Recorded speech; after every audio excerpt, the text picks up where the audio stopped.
Hello guys, I'm Chef AJ here in UK. And for today's vlog, samahan nyo ako at gagawa tayo ng napakasarap na chicken and ham embutido na siguradong magugustuhan ng iyong buong pamilya at pwede rin itong gawing pang negosyo. Yan, una giniling ko ang sibuyas na pula or red onion at isinunod kong giling ang bell pepper, gherkins, carrots.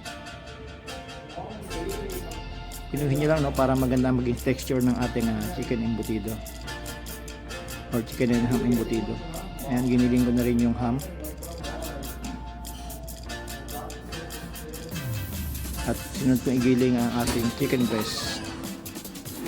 Ayan, after magiling ang lahat, kumuha ka lang ng malinis na bowl at pagsamasamahin mo na lahat ng mga ingredients, mix mo lang mabuti. Nagdag ko na ng ating diced cheddar cheese, itong ang garlic, ang raisin, ating breadcrumbs, corn flour or cornstarch, ating egg, whole egg, bali tatlong itlog ang ginamit ko, no? Ating ground black pepper, ating salt, pampalasa. Ayan po, siguro din nyo lang mahalo nyo mabuti para maging equal ang lasa nya, no? Nagdagdag po ako ng white sugar pang pa-balance siya ng lasa.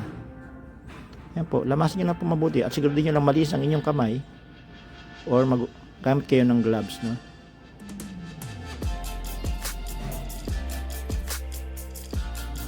Tapos kumuha na kayo ng foil, nilagyan ko na siya ng plastic film at pinahiran ko siya ng butter bago inilagay ang ating mixture. Mag-form lang kayo ng isang pahaba, no? At tigusin nyo lang para maging compact siya. Balutin nyo natin mabuti, no? Pigapay natin ng konti para maging siksik siya. Siguro din nyo lang na siksik yung laman para mabuo siya, no? At i-press natin yung dalawang gilid. Yan, ulitin nyo lang yung procedure para hanggang sa mabalot natin lahat, no?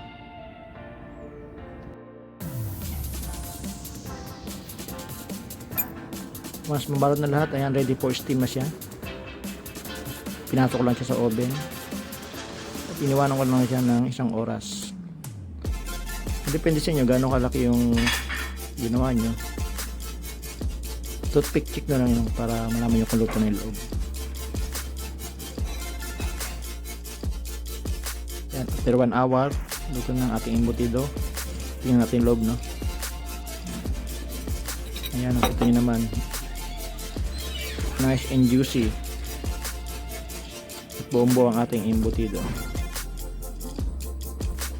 Yan, i-pan fry natin o stirred natin both side para magandang kulay na bago natin siya i-plating.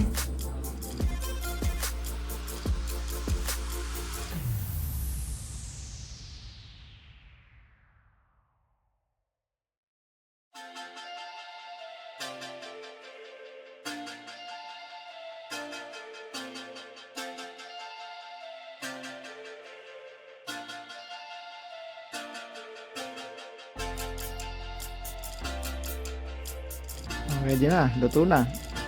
I-plating na natin, no? Sana maging presentable siya.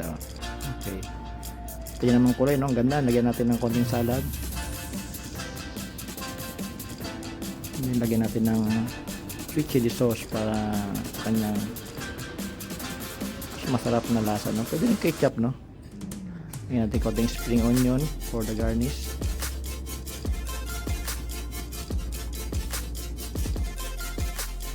Kung nagustuhan nyo ang ating recipe, paki-like, follow, and share na lang po mga kaibigan. Para sa ating susunod na video, mag-comment lang kayo kung anong gusto nyo nating lutuin. Maraming salamat po. God bless.